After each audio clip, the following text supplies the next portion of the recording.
எல்லாருக்கும் நமஸ்காரம். இன்றைக்கி நம்ம இந்த வேரும் விழுதும் ஹெச்கே அந்த சேனலில் ஐதீக மாலை கதைகளை ஆரம்பிக்கிறோம். இந்த ஐதீக மாலை கதைகள் சங்குன்னி அப்படிங்கிறவர் மலையாளத்தில் எழுதினது. இதை தமிழ் டிரான்ஸ்லேஷன் கிடச்சிருக்கு. அதை பார்த்து அந்த கதைகளை சொல்கிறோம். இந்த கதைகள் எல்லாம் வாய் வழியால் இருந்த கதைகளை சங்குன்னி அப்படிங்கிறவர் புத்தகமாக மாற்றியிருக்கார். சரியா? ஏன் இந்த ஐதீக மாலை கதைகள் ஃபேமஸ் அப்படின்னா, நிறைய விஷயங்களை சொல்கிறது.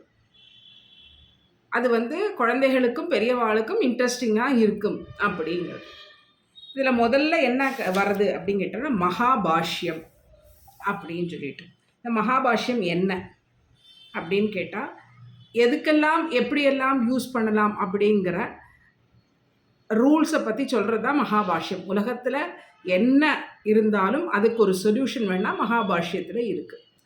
ஸோ ஒரு காலத்தில் இந்த கதை ஆரம்பம் இப்படி தான். ஒரு காலத்தில் ஆரம்பிக்கும்பொழுது நம்மளுடைய பதஞ்சலி முனிவர் இது தன்னுடைய சீடர்களுக்கு உபதேசம் பண்ணிட்டு இருந்தார்.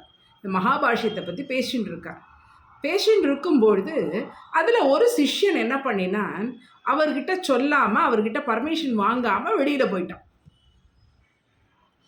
அவன் போனதுனால இவர் சிஷ்யாளுக்கு பக்தி இல்லை ஸ்ரத்தை இல்லை அப்படிங்கிற ஒரு இதில் அவர் கோபம் அப்படி கண்ணாலே எரிச்சு விடுறார். அத்தனை நாள் சொல்லி கொடுத்ததெல்லாம் போயிடுது. சிஷ்யமாரெலாம் போயிட்டா அந்த இதுலேயே இருக்கார். ஐயோ நம்ம தப்பு பண்ணிட்டோமே அப்படின்னு நினைக்கும்பொழுது இந்த பர்மிஷன் வாங்காமல் போன சிஷ்யன் வரான். இந்த பர்மிஷன் வாங்காமல் போன சிஷ்யம் சொல்கிறான். அவன் என்ன நினச்சிக்கிறான், நம்மளால இத்தனை பேர் போயிட்டாடே அப்படின்னு சொல்லிட்டு. ஏன்னா இந்த மகாபாஷ்யத்தோட வியாக்கரணம் கடைசி ஸ்டேஜுக்கு வந்தாச்சு. அந்த நேரத்துலையாக்க இதெல்லாம் நடக்கிறது அப்படின்னு சொல்லிட்டு அவன் போய் குருநாதர்கிட்ட மன்னிப்பு கேட்குறான்.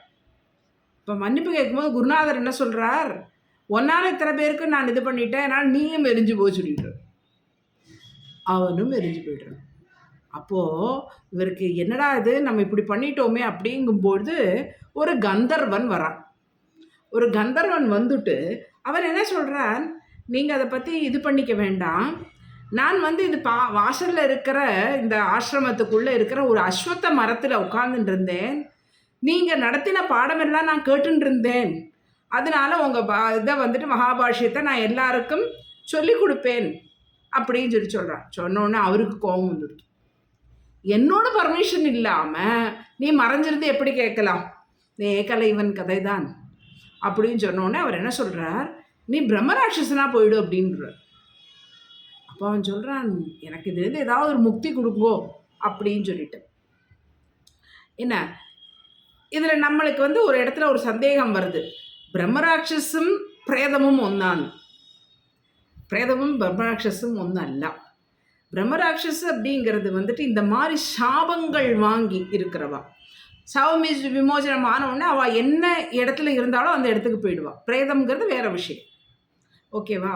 அப்படி இருக்கிற பிரம்மராட்சஸுக்கிட்ட இவர் என்ன சொல்கிறார், நீ கேள்வி கேட்கும்பொழுது இந்த வழியாக நிறைய பேர் வருவா.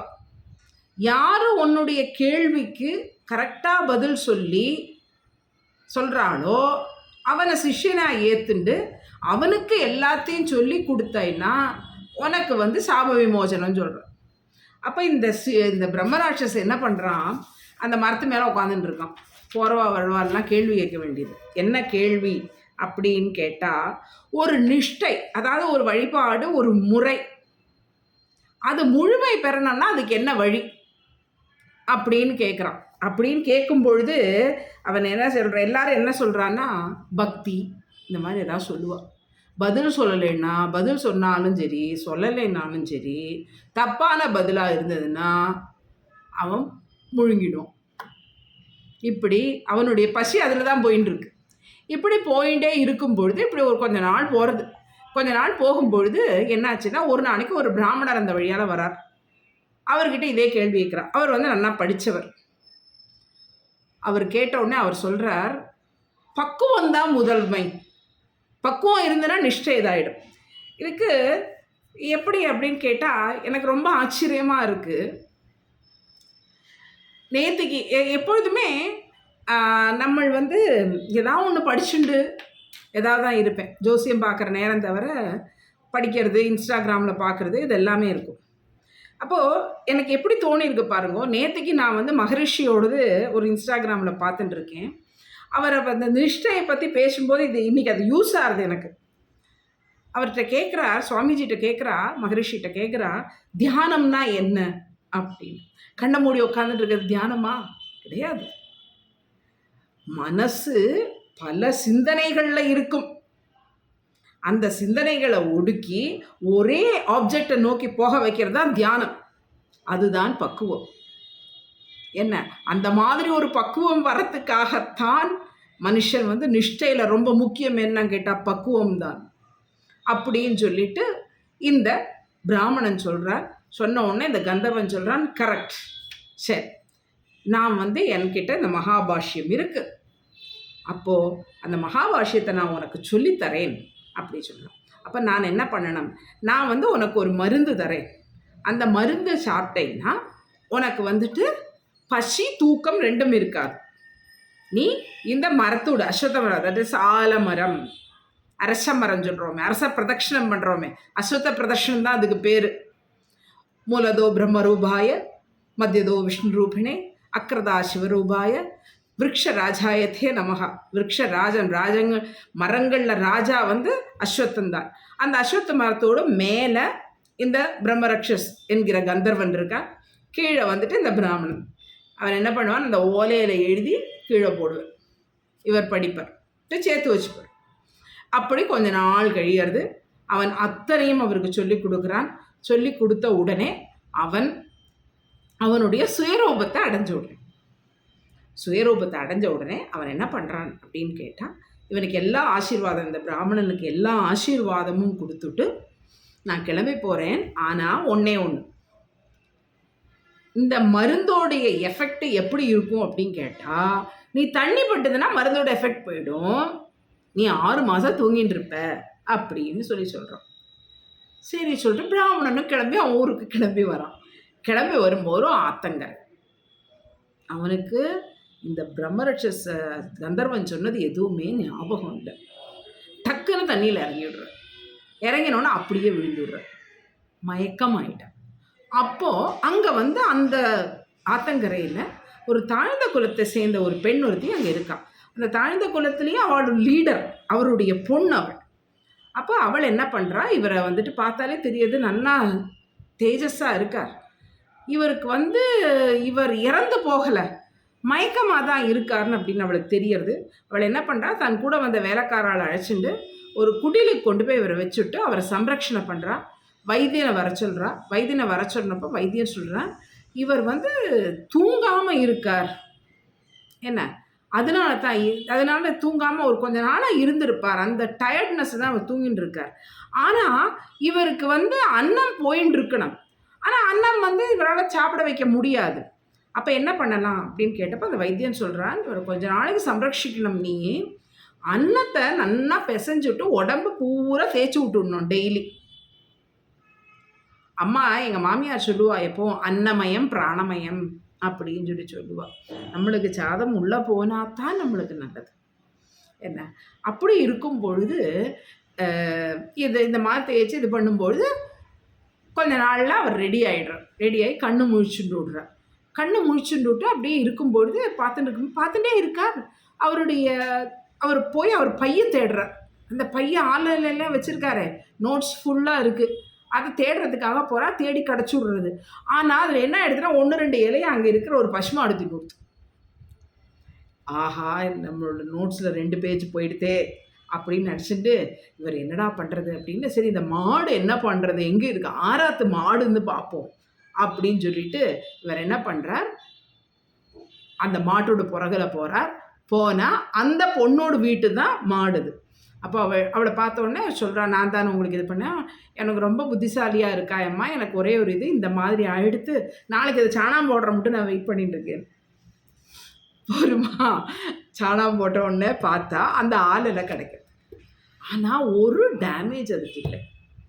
அதை நன்னா க்ளீன் பண்ணி பார்த்தா அது நன்னா இருக்குது. எல்லாம் க்ளீன் பண்ணி தன்னுடைய பேக்குள்ளேயே வச்சுக்கிறார்.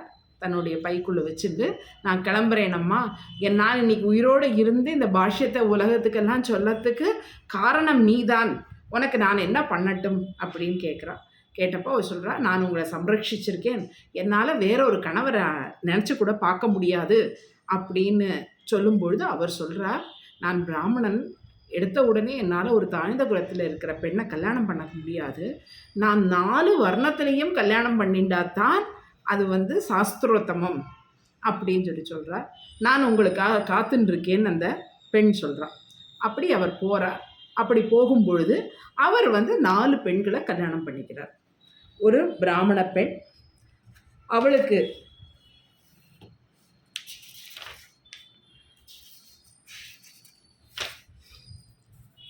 அவர் பெண்களில் முதல்ல ஒரு பிராமணன் பெண்ணுக்கு விதாருது, அதுக்கப்புறம் ஒரு க்ஷத்ரிய குலத்தில், ஒரு வைஷ்ய குலத்தில், அப்படி 3 குலத்திலையும் பெண்களை கல்யாணம் கழிச்சுட்டு 4வதாக இந்த சுத்ர குலத்தில் பிறந்த பெண்ணையும் கல்யாணம் பண்ணிக்கிறார்.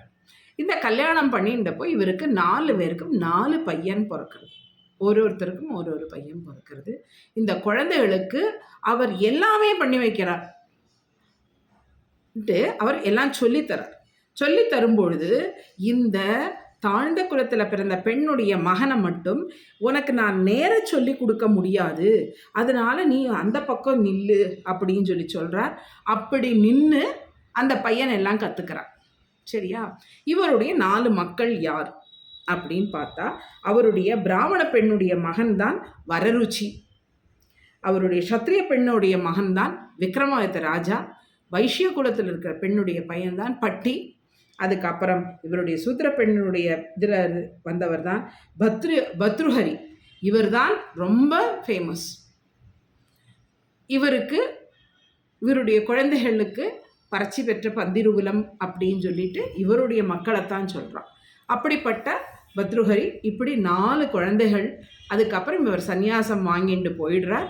இவர் சந்நியாசம் வாங்கிட்டு போனதுக்கு அப்புறம் இவர் என்ன பண்ணுறார் அப்படின்னு கேட்டால், இவர் கௌடபாதாச்சாரியார்கிட்ட இவர் சந்நியாசம் வாங்கிட்டு பத்ரிகாசிரமத்தில் இருக்கார். இவர் தான் ஆதிசங்கரருடைய குருவான கோவிந்த சுவாமி. அப்போது இதோட இந்த மகாபாஷ்யத்துக்குள்ள இன்ட்ரோடக்ஷன் முடியுது. இனிமே இதில் வர கதைகள் ஆரம்பம். இந்த பத்ருஹரியை பற்றியும் பத்ருஹரி அண்ட் பட்டணத்தாரை பற்றியும் ஒரு சின்ன கதைகள் எல்லாம் இதில் வருது.